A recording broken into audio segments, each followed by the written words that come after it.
नमस्ते friends, Prerna the psychologist channel में आपका फिर से एक बार बहुत बहुत स्वागत है। आज हम जानने वाले हैं कि स्लो लर्नर किसे कहते हैं, एलडी लर्निंग डिसेबिलिटी किसे कहते हैं, डिसलेक्सिया किसे कहते हैं। दोस्तों, हम देखते हैं कि जब पेरेंट्स स्कूल में आते हैं काउंसलर के पास काउंसलिंग के लिए, तो जब हम उन्हें बोलते हैं कि अपने बच्चों की जांच करवाइए कि यदि वो स्लो लर्नर में फॉलो होता है या फिर लर्निंग डिसेबिलिटी डिसलेक्सिया में फॉलो होता है, तो हम देखते हैं कि पेरेंट्स काफ़ी घबरा जाते हैं। उन्हें ये लगता है कि हमारे बच्चों का आईक्यू लेवल अच्छा है, वो तो होशियार है, फिर उन्हें कैसे जांच करने के लिए भेजते हैं।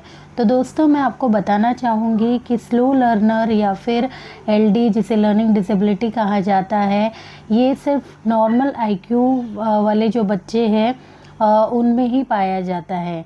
यस, मैं रिपीट करना चाहूँगी कि यदि स्लो लर्नर या एलडी हो तो ऐसे नहीं होता है कि उन बच्चों का आईक्यू कम होता है, उन बच्चों का आईक्यू नॉर्मल ही होता है।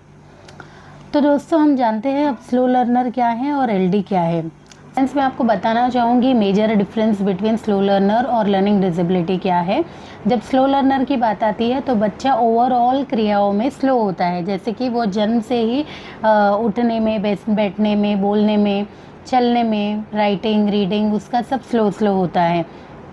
और लर्निंग डिसेबिलिटी अगर कहा जाए तो पर्टिकुलर एरिया में बच्चा थोड़ा सा वीक परफॉर्म करता है। फॉर एग्जांपल, उसको हिस्ट्री में, साइंस में, इंग्लिश में बहुत अच्छे मार्क्स आ रहे हैं, लेकिन पर्टिकुलरली उसको मैथ्स में बिल्कुल ना के बराबर या फिर जस्ट पास या फिर वो फेल भी हो जाता है। तो मैं आपसे ये भी कहना चाहूँगी कि जब लर्निंग डिसेबिलिटी की बात आती है तो लर्निंग डिसेबिलिटी में 3 कंडीशन होते हैं। जैसे कि अगर लर्निंग डिसेबिलिटी में बच्चे का रीडिंग अफेक्ट होता है तो उसे डिसलेक्सिया कहते हैं। अगर राइटिंग इफेक्ट हो जाता है तो उसे डिसग्राफिया कहते हैं। और अगर बच्चे को कैलकुलेशंस की गड़बड़ी होती है तो उसको डिसकैलकुलिया कहते हैं। तो पेरेंट्स, मैं आपको ये भी बताना चाहूँगी कि जब हम स्लो लर्नर या लर्निंग डिसेबिलिटी की जांच करवाने के लिए बोलते हैं तो बेसिकली हम उससे ये जानने के प्रयास करते हैं कि बच्चे को किस तरीके से पढ़ाया जाए। बिकॉज अगर बच्चा स्लो लर्नर या लर्निंग डिसेबिलिटी की कैटेगरी में फॉल होता है तो उनके पढ़ाने का साधन थोड़ा डिफरेंट होता है। उन्हें स्पेशल एजुकेटर पढ़ाते हैं, जो स्पेशल टीचर होते हैं, जो उन्हें रेमेडियल ट्रेनिंग देते हैं।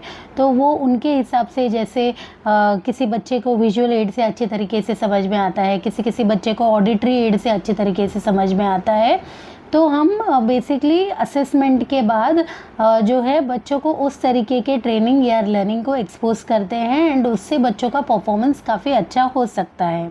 और एक बात जो आती है दोस्तों कि अगर बच्चा स्लो लर्नर या फिर लर्निंग डिसेबिलिटी में डायग्नोज होता है या फिर एडीएचडी से डायग्नोज होता है। एडीएचडी मैंने अपने पहले वीडियो में भी डाला है। जिन बच्चे को attention deficit hyper activity disorder का प्रॉब्लम होता है उन्हें भी प्रोविजंस दिए जाते हैं। तो बेसिकली प्रोविजंस ये बोर्ड के दौरान होते हैं जब बच्चे हमारे 10th स्टैंडर्ड में जाते हैं। तो हम देखते हैं इन्हें प्रोविजंस क्या क्या मिलते हैं। जैसे कि अगर बच्चा लर्निंग डिसेबिलिटी में फॉल होता हो और उसको डिसलेक्सिया की प्रॉब्लम हो, यानी कि रीडिंग की प्रॉब्लम हो, तो उसे रीडर प्रोवाइड किया जाता है जो उससे 1 ग्रेड उम्र का कम होता है। फॉर एग्जांपल, अगर बच्चा 10th ग्रेड में है तो उसे 9th ग्रेड का रीडर मिल जाता है। अगर बच्चे को राइटिंग में दिक्कत हुए तो 9th ग्रेड का राइटर प्रोवाइड किया जाता है। अगर बच्चे को मैथ्स में या फिर कैलकुलेशन में कुछ प्रॉब्लम हो तो बच्चे को साइंटिफिक कैलकुलेटर यूज़ करने दिया जाता है। एंड ऐसे भी प्रोविजंस है दोस्तों कि अगर मैथ्स का इशू बच्चे को है तो आप वो सब्जेक्ट स्कूल से मिलके वो सब्जेक्ट स्किप करवा सकते हैं, उसके जगह कोई और सब्जेक्ट आ जाता है। And most important thing friends, मैं आपसे कहना चाहूँगी कि बहुत सारे पेरेंट्स वरीड होते हैं कि अगर लर्निंग डिसलेक्सिया या फिर लर्निंग डिसेबिलिटी या स्लो लर्नर ऐसे कुछ प्रॉब्लम डायग्नोस हुआ जाए, अगर इनका हम असेसमेंट करवाते हैं तो इनके 10th के बोर्ड के मार्कशीट में क्या ये आएगा। तो बिल्कुल भी नहीं फ्रेंड्स, अगर हम ये करवाते हैं बच्चों को प्रोविजंस भी मिलता है तो इनके मार्कशीट में ऐसे कुछ भी नहीं आता है। बस बेसिकली बच्चों को सपोर्ट करने के लिए, अच्छे उनके ढंग से पढ़ाने के लिए हम ये करते हैं। एंड इनका जो असेसमेंट है वो गवर्नमेंट हॉस्पिटल में होता है। इनका पैनल होता है डेवलपमेंटल पीडियाट्रिशियन, साइकोलॉजिस्ट, साइकेट्रिस्ट, इन सब के पैनल में इनका असेसमेंट होता है।